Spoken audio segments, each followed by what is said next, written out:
Hello and a very warm welcome to you. I'm Adam Smith, the Meridian Group Commercial Director, and welcome to the latest in our podcast series with our partners Ryan concerning the top 10 signs that your SAP system cannot manage EU VAT complexity.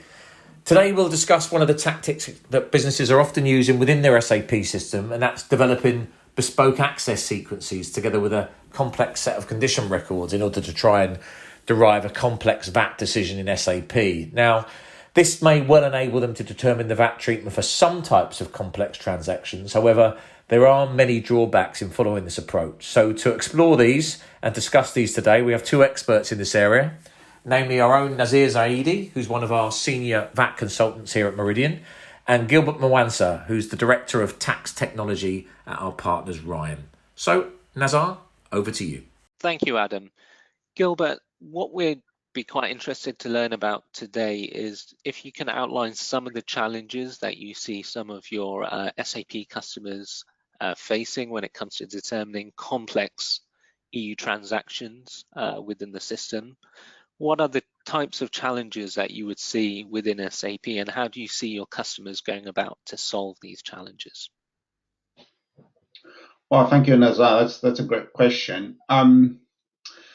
I'll just start by saying that while the tax regulations world over are in a constant change mode, SAP's native VAT determination functionality has remained largely unchanged from version to version. SAP VAT determination functionality uses condition records which are linear, as they are based on a limited number of parameters provided by SAP in their standard field catalog. In other words, SAP's tax condition technique lacks the dynamism that most of the EU complex VAT determination scenarios demand.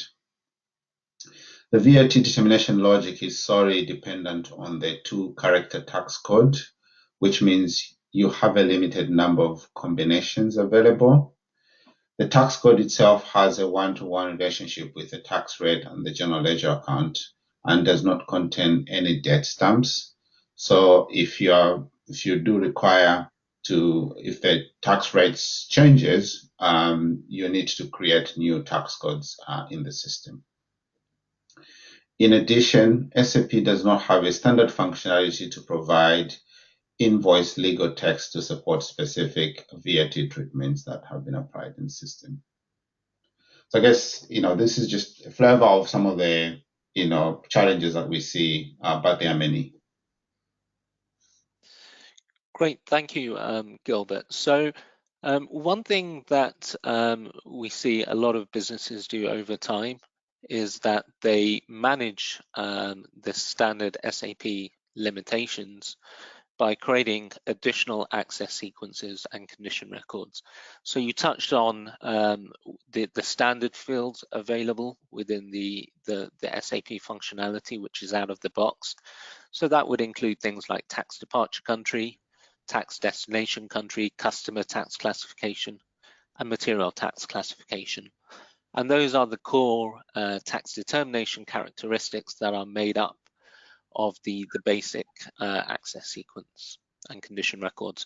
So what we do see clients do, particularly in the short term, is they will create their own bespoke access sequences, and they will start adding additional characteristics. Now, that often works in the short term, and it's perfectly understandable why clients would do that. But in the long term, it can create a very highly complex and customized VAT determination logic within the system. And over time, it becomes very difficult for tax, finance, and IT to really understand, trust, or maintain what's actually in the system. So as a general rule, we tend to say that if your business has more than 5 access sequences or it has over 100 condition records per VAT jurisdiction, that's normally a good indication that your system is getting too complex and you're managing complex VAT treatment through the access sequence or condition record technique, which creates long-term maintenance issues.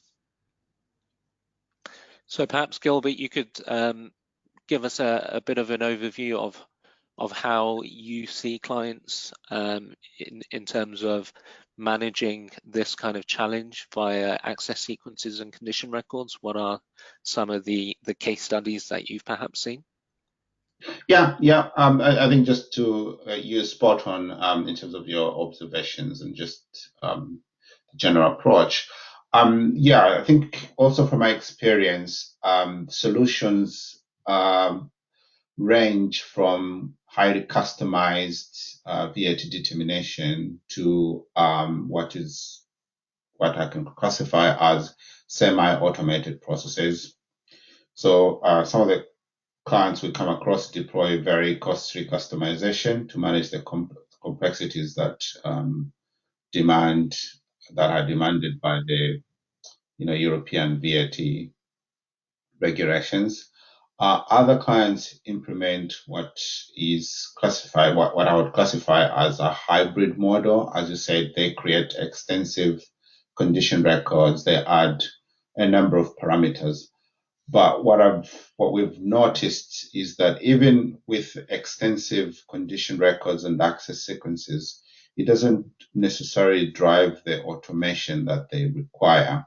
What we often see is that they still have a manual intervention process where users need to select information such as the tax classification indicator, an alternative tax classification indicator that is, Incoterms, etc., to be able to drive a specific tax code within the condition records.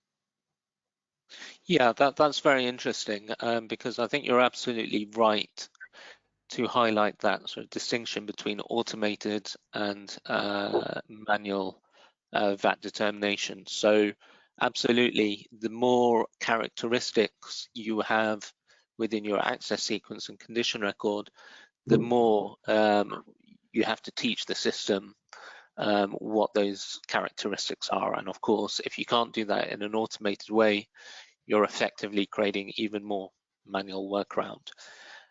Certainly, what we would always say as a business who wants to look at this, try and understand how fit for modern VAT challenges your system is, the first step would be to actually look to see within your system, if you're a tax manager, how many condition records and how many access sequences do you have?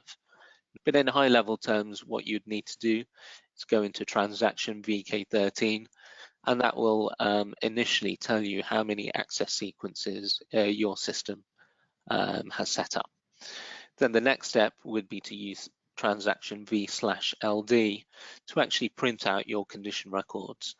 And really, that is going to be a very good litmus test of how fit for purpose your system is. If you have hundreds and thousands of condition records, and if while reviewing them they don't make too much sense, then normally that's a good barometer of perhaps a system that needs to be looked at. On the other hand, if you can review them and they all make sense to you, then you're probably in a much better place.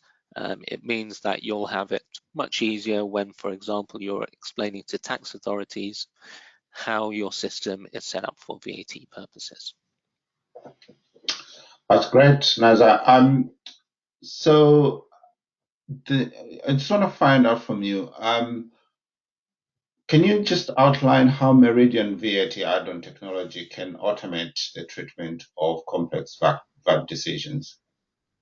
Sure. So one of the key things that we try and do is actually keep the access sequence approach as simple as possible. So whilst we see that many businesses do create additional characteristics, we try and take the opposite approach. We try and stick with what standard SAP has provided in the basic access sequences.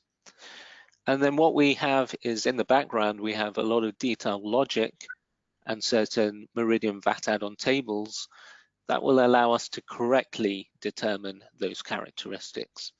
So as an example, standard SAP can be very bad at determining the tax departure country in chain transactions.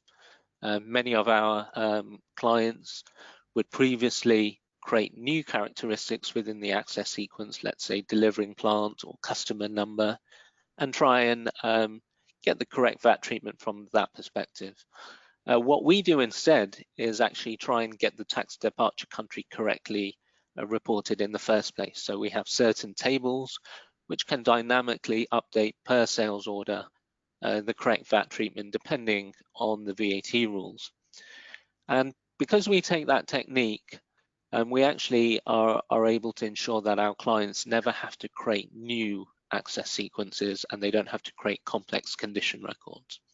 So that's the first sort of general approach that we take. Another important factor to bear in mind is that when it comes to cross-border condition records, we actually have a technique whereby we use country code EU and country code XX for non-EU jurisdictions. And because of that, we are able to remove a huge amount of duplicate condition records. So typically, post implementation of the Meridian VAT add-on, clients will often find that they go from having thousands, sometimes more, sometimes tens of thousands of condition records, to having condition records very much in the tens or hundreds, very low hundreds, following a Meridian implementation. And because of the techniques that we use and the general approach of the VAT add-on, what we tend to find is that the complexity that comes with EU VAT determination is actually handled in the background by the Meridian VAT add-on. And the condition records and access sequences that tax, finance, and IT see are actually a lot simpler. So it's one of the biggest changes that clients will see when they implement our solution. They're going from a very complex setup of access sequences and condition records to a very simple setup, because, like I say, the complexity of EU VAT determination is actually handled by the VAT add-on in the background. Excellent stuff. Now, thank you, Nazar and Gilbert, for your time and insight into how businesses are using access sequences and condition records in SAP, and discussing how Meridian can help organisations solve this important issue. We hope those listening found this discussion informative and helpful, and we look forward to talking to you again in the next podcast edition of the top 10 signs that your SAP system can't manage EU VAT complexity.